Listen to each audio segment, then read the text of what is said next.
Morning టైంలో హెల్తీగా లైట్గా ఉన్న బ్రేక్ఫాస్ట్ తీసుకుంటే డే మొత్తం చాలా హ్యాపీగా ఉంటుంది కదా. హాయ్ అండి, welcome back to our channel అమ్మ చేతి మధురం. ఇవాళ వీడియోలో స్పెషల్ రెసిపీ ఇన్స్టెంట్గా ఓట్స్ తోటి దోశ ఎలా ప్రిపేర్ చేయాలో చూద్దాము. రొటీన్గా చేసుకునే దోశలు కాకుండా కొంచెం డిఫరెంట్గా హెల్తీగా ఓట్స్ తోటి దోశలు కేవలం 10 నిమిషాల్లో తయారు చేసుకోవచ్చు. ఇవి చాలా సాఫ్ట్గా వచ్చాయి. మనం రెగ్యులర్గా చేసుకునే చట్నీస్ తోటి సర్వ్ చేసుకోవచ్చు. ఎలా ప్రిపేర్ చేయాలో చూసేద్దామా. మరి 1 కప్పు వరకు ప్లెయిన్ ఓట్స్ తీసుకున్నాను. ఫ్లేవర్ కాకుండా ప్లెయిన్ ఓట్స్ తీసుకుందాము. ఇవి మిక్సీ జార్లో యాడ్ చేసుకొని ఫైన్ పౌడర్ లాగా చేసుకోవాలి.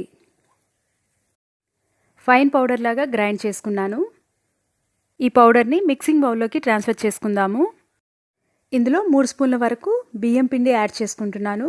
రుచికి తగినంత సాల్ట్ యాడ్ చేసుకోవాలి. మనం చెక్ చేసుకొని యాడ్ చేసుకోవాలి. 1/2 టీ స్పూన్ వరకు వంట సోడా, కుకింగ్ సోడా కూడా యాడ్ చేసుకొని ఒకసారి బాగా కలుపుకోవాలి. ఇందులో 1 గ్లాస్ వరకు బటర్ మిల్క్ యాడ్ చేసుకుంటున్నాను. మీరు బటర్ మిల్క్ ప్లేస్లో కర్డ్ కూడా యాడ్ చేసుకొని వాటర్తో మిక్స్ చేసుకోవచ్చు. నేను బటర్ మిల్క్ యాడ్ చేసుకొని కలుపుకుంటున్నాను.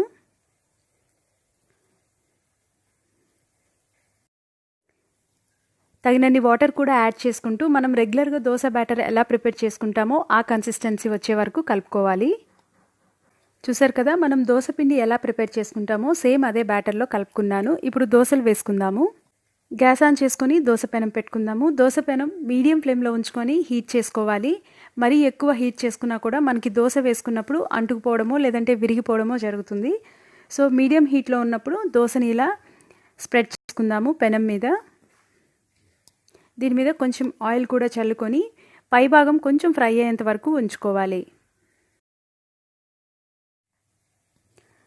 ఒక సైడ్ లైట్గా ఫ్రై అయిన తర్వాత సెకండ్ సైడ్కి టర్న్ చేసుకుందాము. సెకండ్ సైడ్ కూడా లైట్గా కొంచెం ఆయిల్ అప్లై చేసుకుందాము.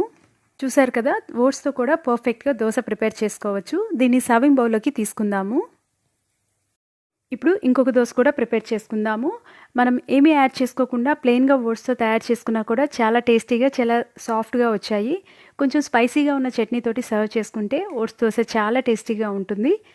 మీకు ప్లెయిన్ది కొంచెం చప్పగా అనిపించింది అనుకుంటే ఆనియన్స్ కానీ, వెజిటబుల్స్ కానీ, కారం చట్నీ కానీ, మసాలా, ఆలూ మసాలా కానీ యాడ్ చేసుకోవచ్చు. ఫ్లేవర్ చాలా బాగుంటుంది. పై భాగం లైట్గా ఫ్రై అయిన తర్వాత దీని మీద ఆనియన్స్ సన్నగా కట్ చేసుకున్నవి యాడ్ చేసుకుంటున్నాను. మీరు పచ్చిమిర్చి తురుము కానీ, క్యారెట్ తురుము కానీ ఇలా ఏవైనా యాడ్ చేసుకోవచ్చు. అల్లం ముక్కలు చాలా టేస్టీగా ఉంటుంది. దీని మీద కొంచెం ఆయిల్ అప్లై చేసుకొని లైట్గా ఫ్రై చేసుకోవాలి. పై భాగం ఫ్రై అయిన తర్వాత సెకండ్ సైడ్కి టర్న్ చేసుకుందాము. దోశని బాగా ఫ్రై చేసుకున్న తర్వాత సర్వింగ్ ప్లేట్లోకి తీసుకుందాము. ఈ హెల్తీ బ్రేక్ఫాస్ట్ని మీరు కూడా ట్రై చేసి మీ ఇంట్లో వాళ్ళకి సర్వ్ చేయండి. చాలా టేస్టీగా ఉంటుంది. మీకు ఈ రెసిపీ నచ్చినట్లయితే ఒక లైక్ చేయండి. మీ ఫ్రెండ్స్ తోటి, రిలేటివ్స్ తోటి షేర్ చేయండి. సబ్స్క్రైబ్ చేయండి అమ్మ చేతి మధురం ఛానల్ని. పక్కనే ఉన్న బెల్ ఐకాన్ని ప్రెస్ చేస్తే మీకు రెగ్యులర్గా నోటిఫికేషన్స్ వస్తాయి. ఆల్ అని ప్రెస్ చేయండి. డైలీ అప్డేట్స్ వస్తాయి. Thank you.